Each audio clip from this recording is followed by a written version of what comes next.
Welcome back to BSTT.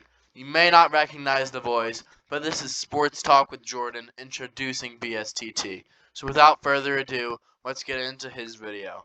We're going to be talking about sports in New York this winter. As Sports Talk with Jordan just said, let's get right into the video. Alright, so first we're going to be talking about football. So football is well underway so far in New York, and so we're going to be talking about the three New York teams. The New York Jets, the Buffalo Bills, and the New York Giants. So Ben, why don't you start us off with some Jets talk? Of course, I had to talk about the Jets, knowing I'm a die-hard Giants fan. Alright, so the Jets this season are fourth in the AFC East with a record of 6-4, but their record doesn't show how well they've played. They've been a great team this year. They've been really complete, even though their QB is not the best. Zach Wilson's had a bunch of underwhelming games, especially that. How many yards did he have this week in the second half? It was negative something. Was it? It was under 10, I know. It might have been negative 10 or something, or negative 12. Let's just say he had a really bad second half. And the second half is when a good QB is supposed to keep you in games. But he did not do that.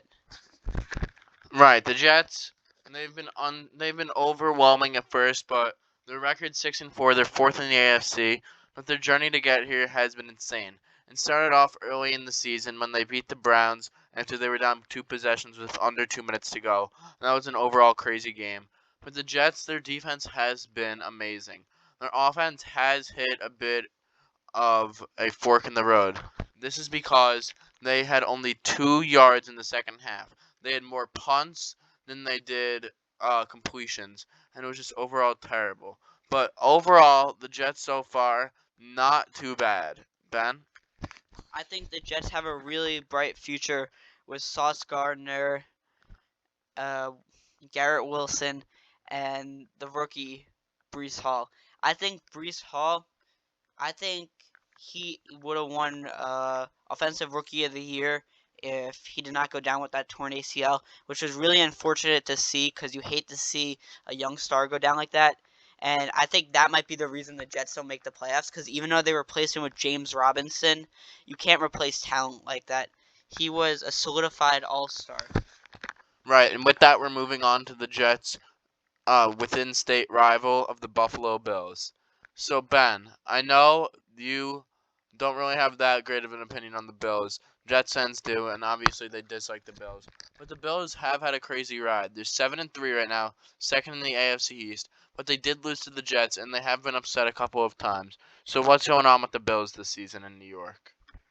Before I answer that, I have some breaking news for those college football fans. I'm a big Penn State fan, and we lost our top receiver, Parker Washington. He just had a season-ending injury last week against Rutgers, but I hope he has a fast recovery process. But we're talking about the Bills. The Bills, they have one of, if not the best rosters in the league. From Josh Allen to Gabe Davis to Stephon Diggs to Tre'Davious White to Ryan Bates. They have such a great all-around team. And I think bringing in Nyheim Hines at the deadline really helps with the team because he's going to do punt return. And as a backup running back, I think that's good to have Nyheim Hines. I think their only problem is I think it's a mental block, and it's all in their head. I think that they know that they've been losing games, but I think if they move past that and they focus on the next one, that I think they'll win a few. Right, I see what you're saying. So the Bills, they blew a huge lead. It was 3 possessions to the Vikings, and people were upset with that. And the Bills came back to tie it, bring the game into overtime after a crazy game, probably the game of the year so far. But that was when Josh Allen threw a pick to end the game after they scored a field goal. The Bills could have easily scored a field goal, but it was just careless play and lack of awareness from Allen. And he's taken blame He was for it. trying to play hero ball, which he should have played more of a team-friendly ball. Right, Josh Allen took blame, and you can't, and that's very respectable. And with that, we're moving on to my team, my favorite team, and BSTT's favorite team in the New York Giants. So far this season, we have had a pretty great season. Going 7-3 so far. 7-3 so far. And with that being said, now it's time to get into our Giants talk. Ben, we'll start with you. Alright. I think the Giants, I think we have a good roster. I think Brian Daboll, I think it's impressive how good of a coach he is. While some coaches relax on their stars, and when they make a bad play, they just let it slide because they're the star, Daboll doesn't do that. You've seen Daboll on the sideline yelling at his players. He does that because, in his mind, everyone is equal on the team. Also, I have to thank Saquon for this year. I know he had a really rough week against the Lions. Actually, everyone had a rough week against the Lions and the Giants. Saquon has been that guy all season. Jordan? Right, I completely agree. So far this season, they have been good. With the really surprising move in trading Kadarius Toney for some picks, it really changed the Giants. But who knows whether they were hurt? So they've lost to the Lions, and right now they're just trying to get back on track for their Thanksgiving game because we're recording it before then. It's the Tuesday before Thanksgiving. With that being said, Saquon Barkley's been having an amazing season, although he did get a little bit stuck last week against the Lions, but the entire team, like Ben said, did. I think what the Giants need to do, they need to run more routes that are not out middle, and they need to pass the ball more. Because when they give the ball to Slayton, he usually goes for at least 10 yards. That's every other play. It seems like Slayton, when he gets the ball, good things happen.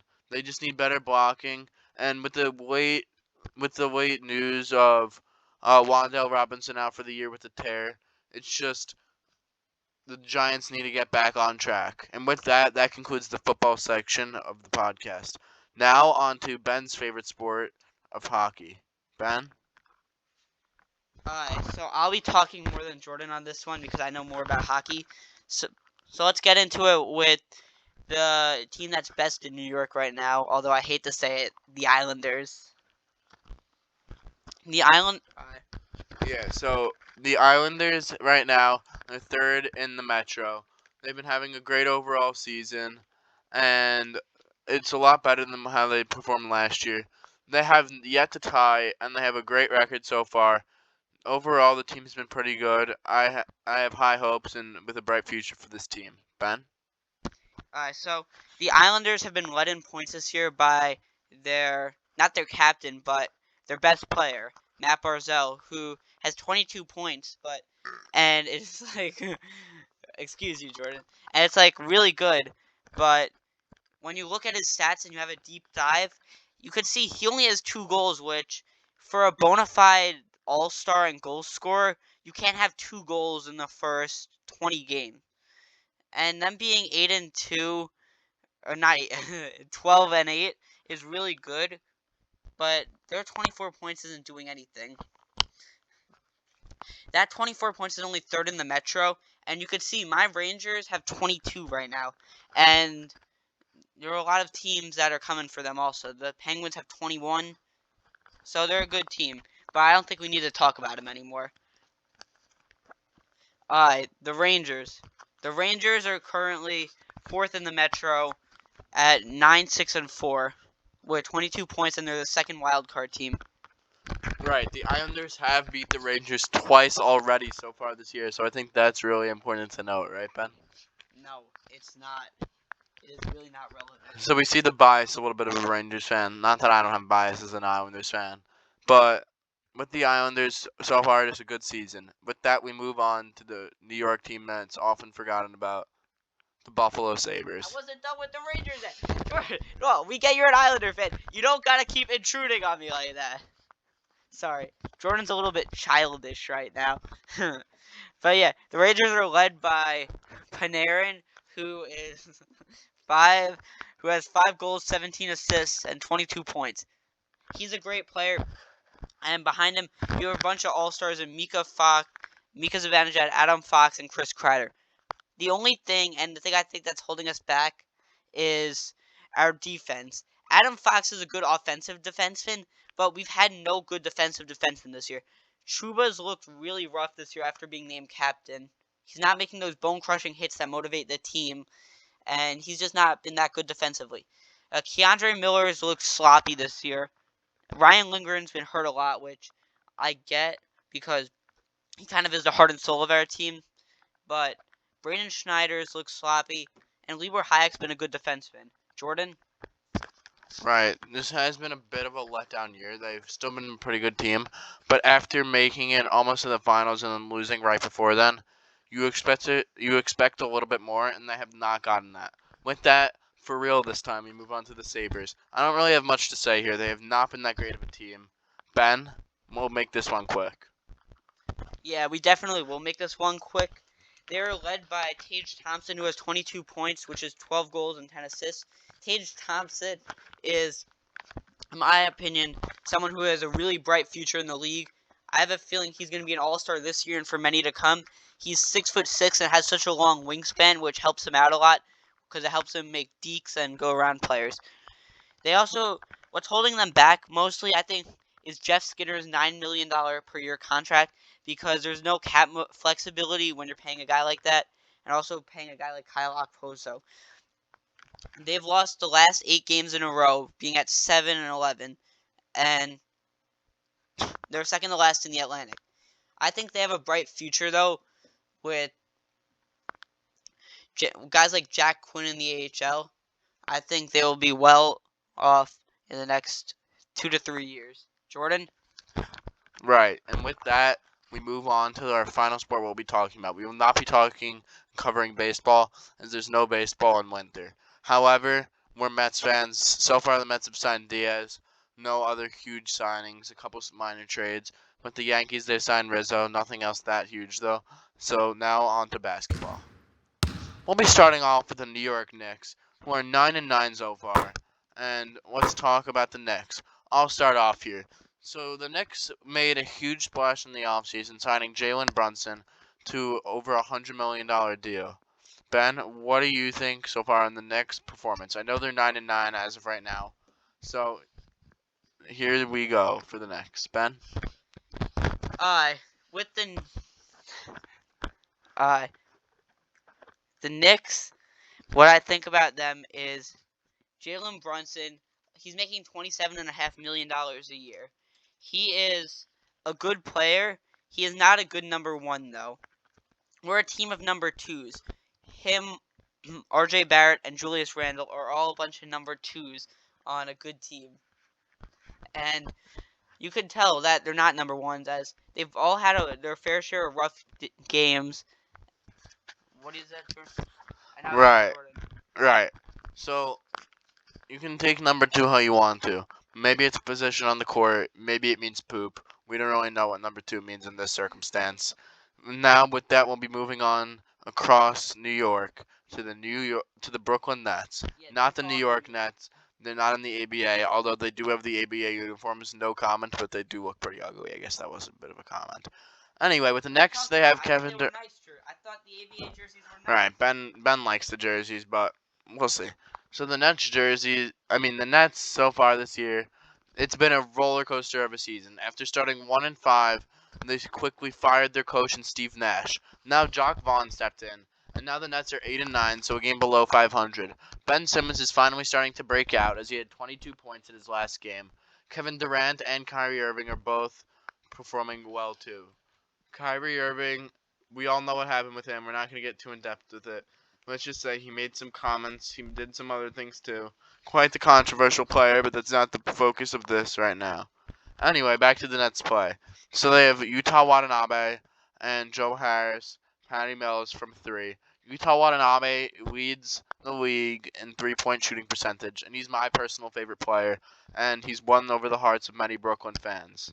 With that, Kevin Durant, Kyrie Irving, like I said, pretty good. Seth Curry has performed pretty well. And Ben, what do you have to say? I just want to comment on the firing of Steve Nash quickly. I think they did that as a scapegoat for the poor play between KD and Kyrie.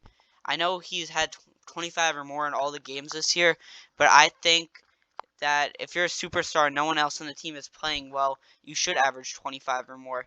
Also, I think the Nets will be a playoff team by the end. I don't know if they'll be a play-in team or like the 4 seed, but They will because they have a bunch of superstars on their team, and superstars always find a way in the playoffs. But I think it's unacceptable for a team with that much star power to start off this way. And for your sake, Jordan, I hope they get better. Thanks, Ben. With that concludes Ben's video. I'm also doing his outros, it seems. So like and subscribe for more. Thanks for watching. This has been BSTT's video featuring Sports Talk with Jordan. And this Like is and subscribe. BSTT signing off. See you tomorrow or whenever. Bye.